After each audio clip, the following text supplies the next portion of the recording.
And so, no, I Gabi as I was that. And I can never hear the same hotel. And I made a hotel of I'm sorry I call. Who was me there? Tell what I was saying. We cross the Kuresana, who printed almost country, you know. And a car machine. And a car machine. Oh, no. Yeah, who's a car machine and body of I will pretend in your passage, young bro. One of the two. Some make a chance to say a TV sheet and make a picture. Into a video of people, one thing all for you is yes, all for me. TV sheet to the grandma. And I'm betting not seeing sure Puma contract. Nana Puma International Sports Marketing BV, that's Ghana Football Association. January 1st, 2015 to December 31st, 2018, into bracket 4 years. 1. Contract duration. And on January 1st, 2015 to December 31st, 2018, into bracket 4 years. 2. Annual fixed fee. 900,000 euros plus VAT if applicable. Paid in 2 installments.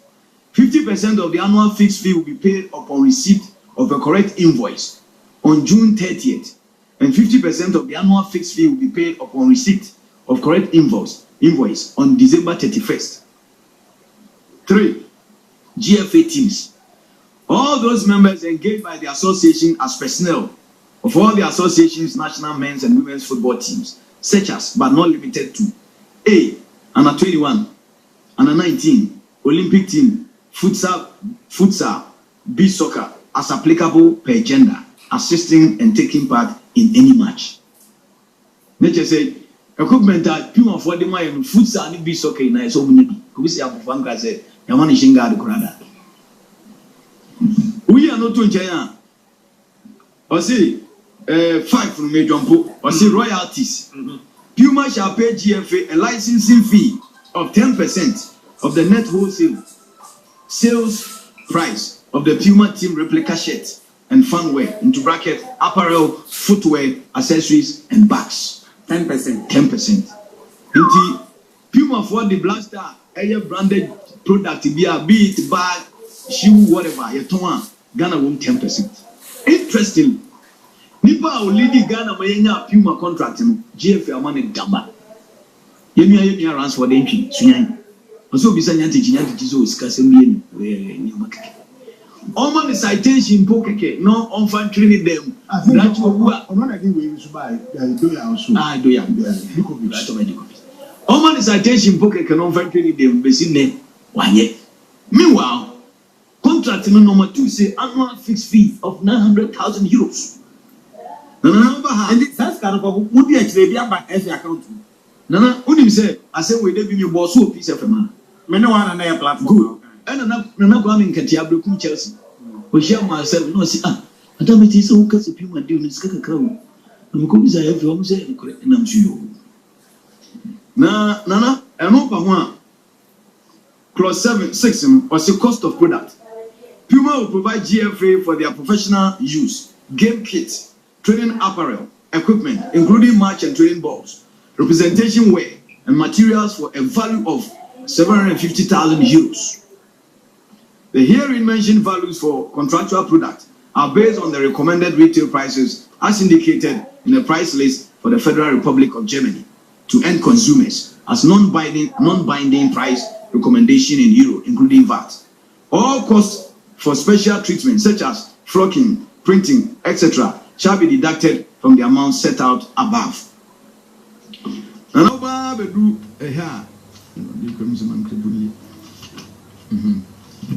Baby, over no interest and person. It's here for you. Say, grassroots. Puma shall sponsor one football academy with Puma product of a total value of 30,000 euros per contract year. Does anyone in a way? Academy Ben Organa ha. If you need this annual man, come on, 30,000 euros per contract year. Now, himself, Puma contract. It's been renewed. Now, I'm not going to renew Germany. Now, as ESCO member, Bako, President Momoko. Almost all major passport for visas at the German embassy. president nyane de koi no no ne nzenga ne de ejire yo go we ma allegedly ezi twuku ni se mo release ne de ntem ogo be hun contract no to buy no more oh man kombo entinana the anas eyi di abane say enuma bia me de I would never subscribe say yenchi obi ntum no say sebi nipa na discount chini tuma scan still I will go waste. However, for future references in na sifonti yen streamline ni o ma bi say si sign contract bi na sika bi o ma say nkoman ni saka me develop your football na say echia ya yen trim ni ngie sika nana as we speak uko your friend is saying GhanaSportsOnline.com omo the story be at was here I see Benjamin Bona new man does in Tiana e bia question I see $1 million Glow sponsorship settlement fee missing. $500,000 was used for administrative expenses. ACCA, you call Ghana Sports Online. Unim Glow ever sponsor your league, any GFE, KTC, any Black Stars, KTC 1 man supporter, and KTC na nani mo. Na edu baby no. Na a league di anu kran. Omo say GFE for no munye serious. Nti obi omo no ma sign contract ama mitsi Samai agent ajini sika dadam. Clubs no mbo board na keep no. Omo wa na Glow atwa bro mu say musika no moteso bi anke betua mo. Obi omo say aka ebia wa say mo tua in tranches. Nti ebia say say omo mbe say $24 million. Ah okay. What I said. Okay. Now Blasters game was $1.5 million. Okay. And I think say league was $3 million. $3 million. Look, league $3 million. And the league no do so. There move betia no ma ba say motiso ayi betia mo no matiso. Na wetia. Oh sir. Oh, Mr. Clausen. Na omuka omunim say ade antiso omutwe. Ana egoka Blaster de no enu came.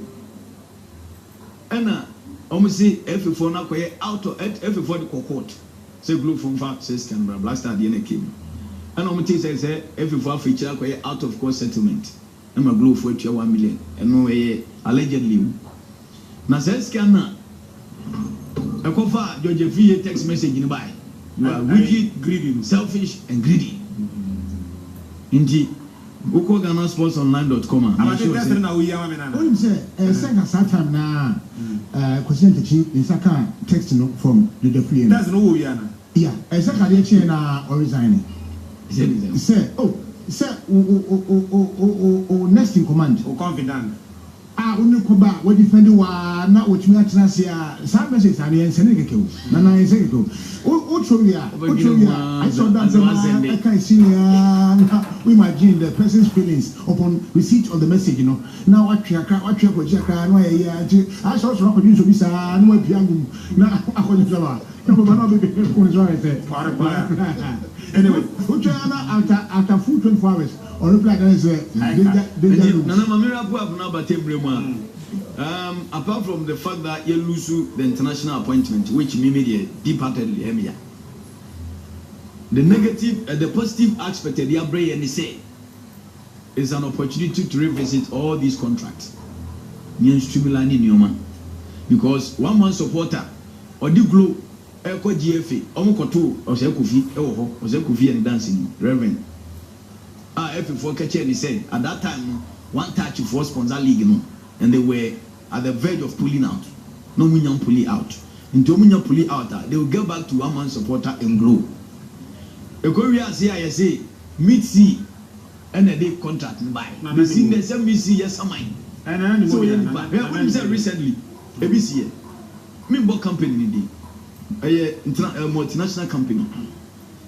And Peace Sports team no. Anybody do day and you say Yanko sponsorship and Fema League. Ghana League. Yeah. Oh, say Ghana for. Inti ade said the connect. Football na dani pa kuma so. Nyese o time obi na o say ade ndebo. And I say you be here ade na obo fu na no. Ye ni company ni ko kasai. E no me say yema FM penifo no. E me hu omo na ye hwe the way forward. I won't mention names. Let's go. I'm asking my sponsorship for you. Say your product. David Visca. So they say we know say over the years companies are sponsor leading. This is how much they pay. They obviously we ask for an improved contract. Like roughly Minka. Company no ekoshia. Yeah, go catch every for penny for mo ekoshia company new year. Omo free meeting as ya no mo free ni ma do say. So we grad proposal about that. Why na free ni ma do? Every penny. Say so we grad proposal about that. Say the better percentage no ma. Say the only year one man every. And then friend company nim penny for us you know more about him come see e boa mo even the publicity ni ade na da be no be later but no say one ka kire no say every penny no say we move free man ade no kwa ye nyan sponsor bi Thomas sponsor ya no man sponsor am sponsor I see kwa gunu mi so na me kwa ba te ho na me na me business Nana, on the basis of who can see with regards to yeah percentage you know idea akoswa obekaya recent times go push for by here now percentage commission to agency was 25%. The PR in your contractor in your sponsorship of Black Stars and Ghana football will be essentially as agents. Global combined, global. I think and it's maybe 15% sponsorship commission to agency and about capital bank and also 25%. Obviously, also and Star Times. And also 20% commission. Now, Mr. Sometimes they will make to understand, say, before the team from Ghana here, FA, and playing to Babia Moko sign contract, you know, out China, no. Could you believe, sir? Now, Ghana for you now, I say a 5 years contract. I think we could do one more. No more be a star grassroots chairman, Monsieur, and I didn't cry 5 years. No, more than over my account, 20 years, mama. Oh! It's be able to Ghana football team, no. Sir, in actual fact, no, Senka also Ghana football, not Sebeko year for 5 years, no. This is how much you are paying. And after 5 years, no, say contract may expire. You can even raise the value for renewal. Every year, this 5 years, no, also signing for 10,000 Ghana cedis. After 5 years, most of them have 15,000 and not 20,000. But the years out, Maka trading Kahona, Yamamu 10 years. And the company, you crack was saying, say, I'll commit to 20 years.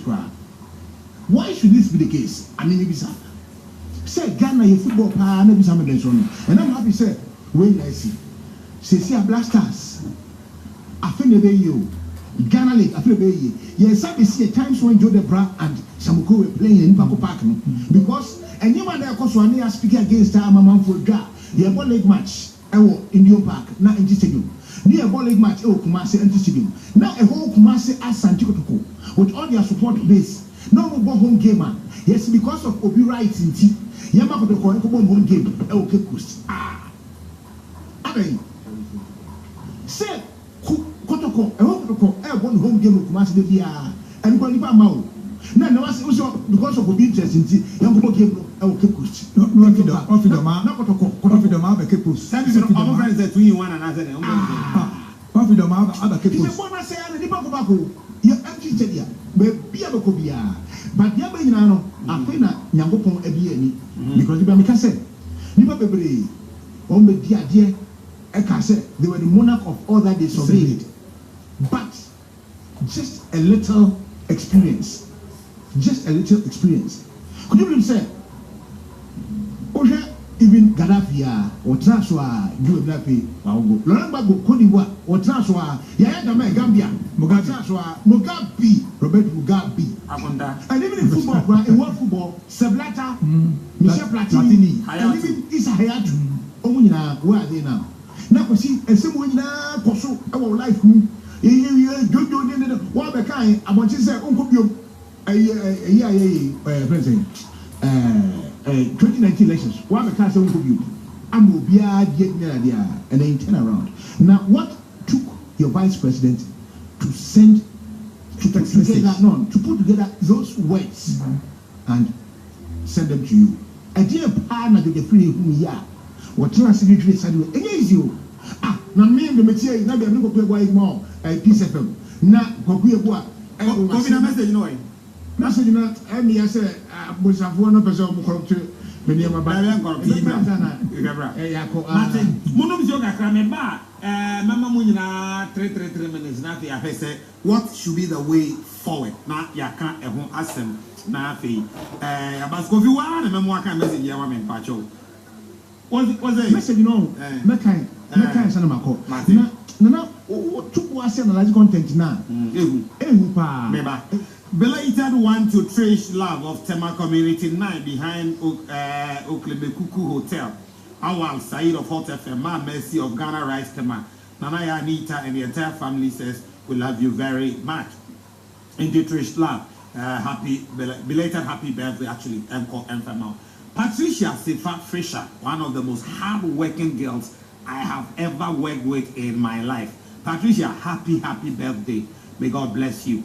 And then also from Nana Abnentry and then Eugene Ahin, Director of Communication Presidency, wishing you a happy birthday on your birthday, Nana Abnentry. Happy birthday. And to you, Mrs. Cassandra von Backenstein. So from, I know it's coming from Carl von Backenstein. So Cassandra, happy birthday to you. Na nyamen kan ho na bibia enye kama. As usual, Shapiro, me friends here also in the next 3 minutes. Maybe I had dream name. See a person Ghana football the year, and I'm on Bain as I said YouTube. I phone in I saw with you. And I'm for Bain. I go phone, and then go phone in our own view. What I said, of course, Coco phone in of course, 2 ways. We all feel we are coming to square one. Sure. It's a very year. It's investment now for 5 years of football. No, on my employer, who good ball now. P. Bayer, where? Oh, you know, I'm robbing him a P. Beba. Oh, one of these investments in the scan. A cop. And then the money I know. Yeah, interim governing body to move our football forward. Oh, now your ball league in India. That transit. Yeah, the name at the drop him. Because at the front there. I said, who was a person now? Okawa was a now come number your team. Oh, yeah, but la for my area. Who come up with your team? And you know, once now, Mogan team. Now, I open up. Sir, you be about to know. More than 123 people. One could decide Nipa faith. The whole nation faith. About 30 million people. Now, the 123 say, when I person be a president. Now, for who did he? Now, the FIFA, that I number for Cassia. Yeman Comte. Now, you have about 100 or 10 people, 100 people from each region. Electoral college, you know, one modern. I do it in Bible, what to Bible or also. I hear now who be out with your Bible. You better credible somebody only the say you know I put on man na committee no make say starting ejuma na and money there yema say na the go fu so was the nancy I used to say we say we power lies e be say on ma kwan kakra na yema football and ko nim kakra na after this year no after the league no work up in the league no na ya the big out to pam sana me the minimum because we can say kwata dia ebe dey but at the phone so Martin go follow me for position go first start church letters you be say you di me general secretary be say me spokesperson be say David and this is all the time for lobbying Ghana national Ghana nation no the heart the people are joking with the heartbeat of the nation and we should allow that to go. Now let me say, so come aboard, we hypertension, BP, and I say, hey, my mamma who must stop him. Won't go to baby, you wear mine. And you know, say, Minister of Youth and Sportivity, your best say, Saturday, Obaya Bonia, won't come from the case, or prodigal son. But I can't say, I see a prodigal son. One year on the corridor, when you put on your papa, you know, until you prodigal son. Home with you, in general, Master of Marty. Master Mechanic and Coach J.E. Sapon, I Tafari Shapiro, or no, and our Ocasas is here. Did Mammy, Nana, Papa, assembly say, Messi say, will be Tio Ministry. ɔmfa pen to paper so na nimdia Kosapo ahye abate hye means media kakrai na yɛhwɛ sɛ yɛbɛtumi de aboa yɛ football na sɛ ministry atena hɔ ma obi bɛyɛ menam purpose way at this time na minister we di ɔman ne hwɛ mo but I hope you say massa ɔgo mu biom na hɔ na yɛ mede sɛ ministry atena hɔ even the CMS ministry good at this time as you take advantage their reforms na your man for personal interest take lead menam president menam vice no me di ɔman ne hwɛ mo but menim sɛ massa Dr. Bakwesi Numenda here today front page also stop lobbying for GFA positions in Numa advisors. And you bright one man supporter base and you bright the pride with the ye restructuring. Now unim say we hear reforms are now person this Sakraiba Kubia Mua. The Kubia is guided by constitution. Until you derive your power from the constitution. In this case, the Ghana Football Association statute. Until yendi kan enconsulto lawyer Kwame Ntofia nkomo a omutwo GFA statute no yempe eminent lawyers nka ho na yenye the following changes nana 1 I said clearly yedi shemu say election committee na aya omu supervise FA election ana omu arrange omu supervising po electoral commission be supervising eventually omu arrange election no every candidate for every candidate for it should be completely independent because over the years no much say omo ye bias say obi compare FA president esi bebre me kai say Owura Victor Anyankwo Neil Armstrong so ko contest ko sinya techi Ghana obi enu say Heart of Lions Victor Anyankwo ni team on the team now answer na go contest FA presidency no nya club no endorsement and Victor Anyankwo say no endorse Neil Armstrong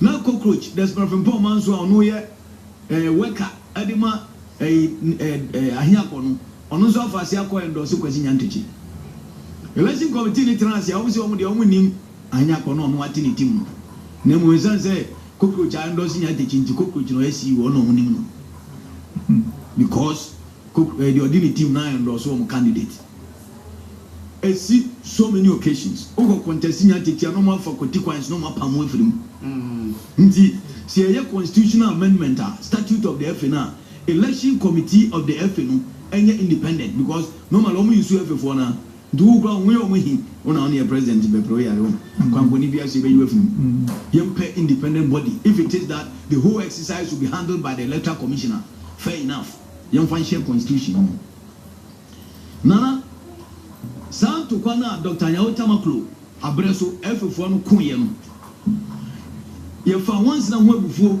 aburu yekuru ebiri yekuru eni obebre ewo old constitution mu a na nka babuo man na ye di abufuo sisan for instance old constitution no absolute power was not vested in the president of the GFA but new constitution no FA president no in the old constitution no ongo congress which is the highest decision making body of the FA na ye one justice ampia how ye old former chief justice Supreme Court judge on no chair as president of Congress those and also the platform where major decisions are taken about constitutional amendment at the statute of the FA and what the FA in Tinkawo old Supreme Court judge as the president of Congress how am I saying and I'm going amendment on Moses and say what about the GFA president one of us are president of Congress and almost saying I command your friend is saying leader of the management board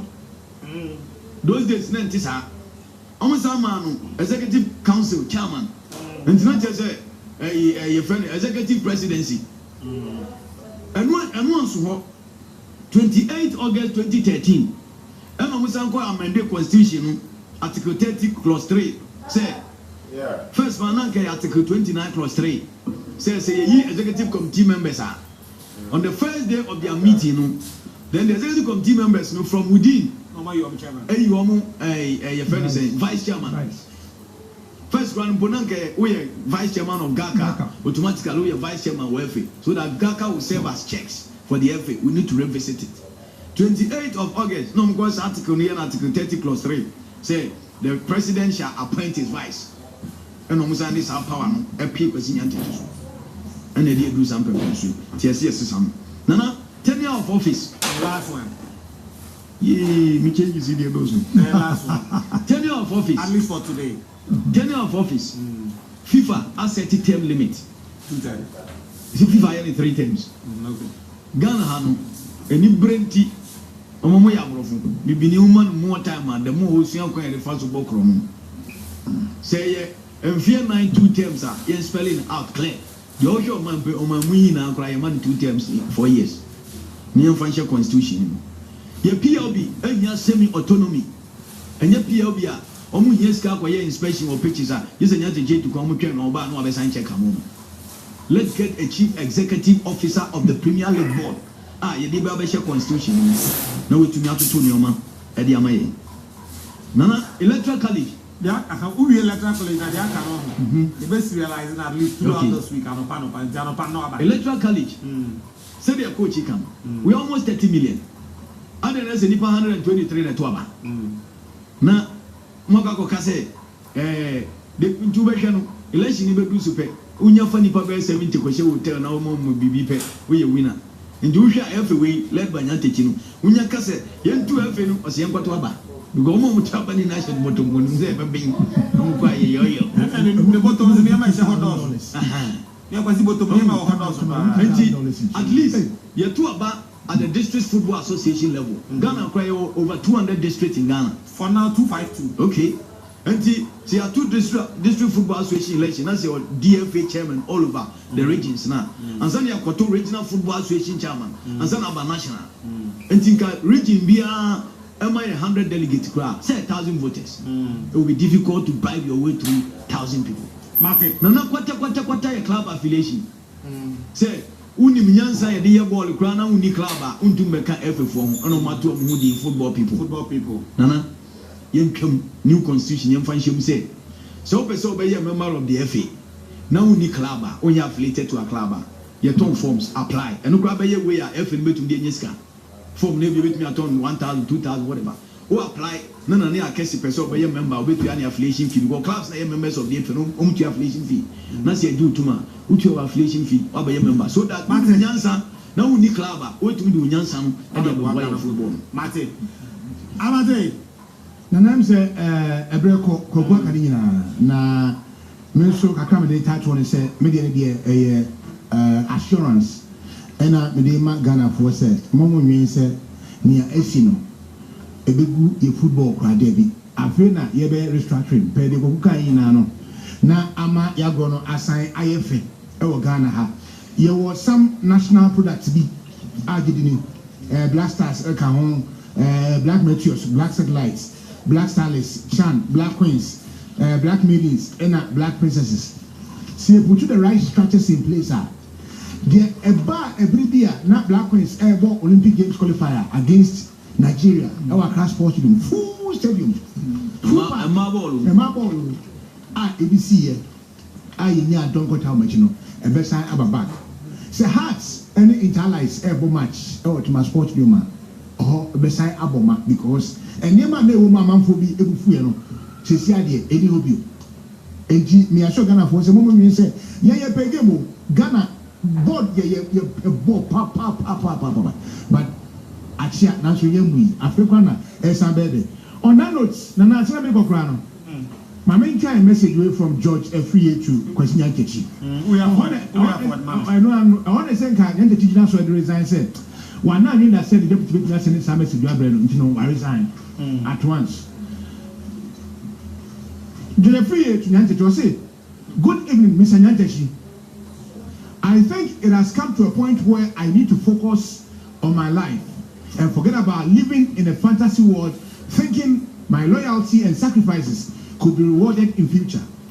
It's now clear to me that you will never change. You are selfish, greedy, and very wicked. What I told you, what means I see. I say, let me assure you this. I was raised by a teacher, a soldier, and a Japanese mafia boss. The word betrayal is not in my dictionary. So don't ever think I'll betray you. My association with you has just taught me one lesson, and I would keep that to myself and to advise my children in future. Today, I share a car with my wife and almost broke from a well-to-do young man with a lot of business contracts in Korea and Japan. Please remember this. No matter what you do about me, I will not respond. For I leave, and I repeat, for I leave vengeance to the Lord. I leave vengeance to the Lord. I leave vengeance to the Lord. Enjoy your day. I leave vengeance to the Lord. Kofi Asare Braco Abate Anopene Dawasi. Coach J.E. Sapon Shapiro and Dan Kweku Yaboa. Penifona no Muchin Commando Pe. Mrs. Rebecca Adotete or Peace FM Online. I say and then Ayo Belby, my own Becky. Mrs. Rebecca Adotete of Peace FM Online. Wishing you God's blessings, protection, and guidance. Praying for long life for you from your sweet husband, Mr. Ad.